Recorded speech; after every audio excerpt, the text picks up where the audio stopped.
चलिए आज हम लोग अपना टॉपिक स्टार्ट करते हैं आज का, जो कि है हमारा वर्ब्स के ऊपर। लास्ट क्लास में हम लोगों ने वर्ब्स को डिस्कस किया था, वर्ब्स का एक्सरसाइज भी किया था, उसका फ्लो चार्ट भी हम लोगों ने समझा है। आज हम लोग थोड़ा सा एक वर्ब का इम्पोर्टेंट साइड समझते हैं, जो कि बहुत ज़्यादा इम्पॉर्टेंट है प्लस स्किलफुल भी होता है। देखिए, मैंने कुछ क्वेश्चंस लिए हैं और इस क्वेश्चंस में क्या करना है, फिल अप करना है। ठीक है, मैंने लिखा हुआ है that fill with correct form of verb. See, I have written some sentences and हम लोगों को क्या करना है, करेक्ट वर्ब्स को चूज करके इसको फिल आउट करना है। ठीक है, तो देखिए पहला क्वेश्चन जो है हमारा वो है he dash goes to school every day। तो इसमें क्या होगा, go होगा या goes होगा। ठीक है, तो करेक्ट आंसर है इसका goes। तो क्वेश्चन ये है why goes, why not go। ठीक है, goes क्यों हुआ, go क्यों नहीं हुआ। तो इसका एक नोट होता है that verbs with s or es is singular। बोलने का मतलब है कि जब भी आप वर्ड्स में s या es लगा देते हैं तो वो जो है वो क्या बन जाता है, सिंगुलर हो जाता है। और ये एक बहुत इंपॉर्टेंट रूल है कि अगर आपका सब्जेक्ट सिंगुलर है, अगर आपका सब्जेक्ट सिंगुलर है तो आपका वर्ब भी क्या होना चाहिए, सिंगुलर होना चाहिए। क्लियर? अगर आपका सब्जेक्ट सिंगुलर है तो आपका वर्ब भी क्या रहेगा, सिंगुलर रहेगा। तो ही क्या है, ही indicate one person, one boy, means this is singular. So in this case we use what, singular verb, and that is goes। Clear? Verb के साथ अगर कभी भी s या es लगा हुआ है तो वो क्या होता है, हमारा सिंगुलर वर्ब्स होता है। सो he goes to school every day। Okay, I hope ये आपका क्लियर हुआ। नेक्स्ट देखिए, they dash dance or dances very well। Clear? So first identify, first तो आप पहले ये चुनिए कि आपका जो सब्जेक्ट है ये सिंगुलर है या प्लूरल है। तो दे जो होता है ये क्या होता है, प्लूरल होता है। क्या होता है, प्लूरल होता है। मैं इसको यहाँ पे लिख रही हूँ, ये प्लूरल होता है दे। तो अगर ये प्लूरल है तो हमारा वर्ब भी क्या होगा, प्लूरल होगा। ये एक सब्जेक्ट वर्ब एग्रीमेंट है।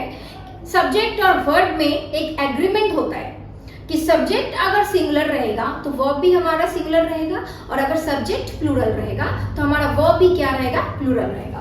अब इस सेंटेंस में देखिए, ये जो दे है ये क्या करता है, प्लूरल को इंडिकेट करता है। तो अगर ये प्लूरल है तो हमारा दोनों में से वर्ब जो होगा, जो प्लूरल वर्ब होगा, वही हम लोग यहाँ पे लिखेंगे।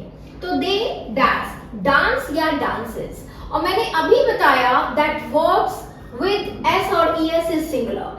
अगर वर्ब में आप s es लगाते हैं तो वो क्या बन जाता है, सिंगुलर बन जाता है। क्यों? Because verbs are naturally plural.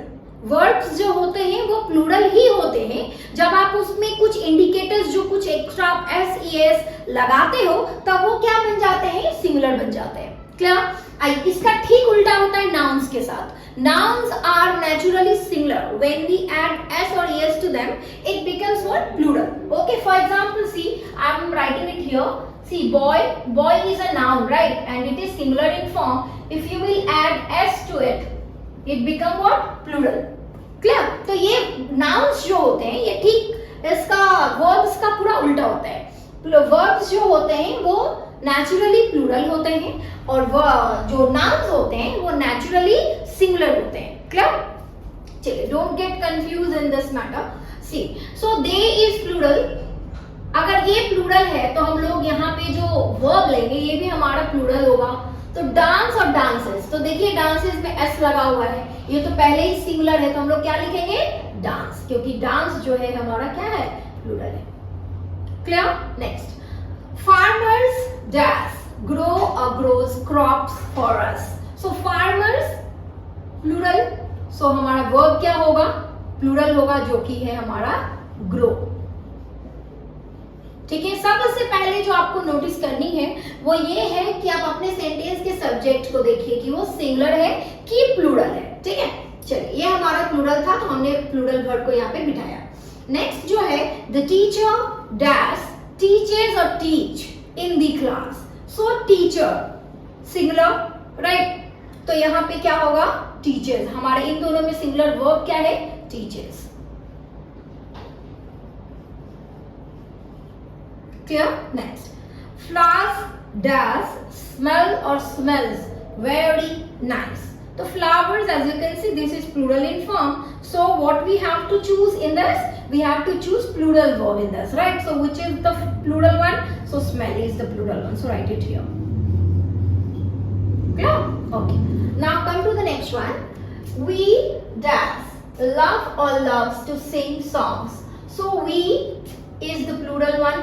We जो है ये एक प्लूरल प्रोनाउन है, राइट, और ये इंडिकेट करता है my self, including my self. तो ये वी प्लूरल हुआ, तो इन दोनों में प्लूरल कौन से होंगे, लव और लव्स। तो आप देख सकते हैं जिसमें एस ई एस है वो क्या होता है, सिंगुलर होता है। तो जो मेरा विदाउट एस ई एस है वो क्या होगा, प्लूरल होगा। तो मैं यहाँ पे लिख रही हूँ लव। ठीक है, चलिए next. My mother does cooks or cook delicious food. So my mother does cooks singular, so cooks. Clear? My mother cooks delicious food. Next, birds does fly or flies in the sky. So birds, this is plural in form. So which one is the plural verb here? So fly. So write it here. Fly. Clear? Next, I does love or loves my mother. So I, this is very important. I is singular, no doubt. ये क्या होता है, singular होता है। I indicate only, I will indicate only myself, right? ये एक singular है, लेकिन I को एक प्रेफरेंस मिला हुआ है, एक इंपॉर्टेंस मिला हुआ है कि ये अपने साथ जो है ये हमेशा प्लूरल वर्ब ही रखेगा। ठीक है, तो इस वजह से आई सिंगुलर होते हुए भी इनके साथ क्या लगता है, प्लूरल लगता है। Clear? So I love my mother. Now my friends dash sings और सिंग वेरी स्वीटली। सो क्या होगा, माय फ्रेंड्स प्लूरल है यहाँ पे, तो क्या होगा सिंग। सो यहाँ पे मैं लिख रही हूँ सिंग। ठीक है, तो यहाँ पे ये हमारा जो एक्सरसाइज है ये हमने खत्म किया। नेक्स्ट क्लास में मैं और कुछ नए टॉपिक्स को लेके आने वाली हूँ, तब तक के लिए हमारे साथ बने रहें। Thank you so much.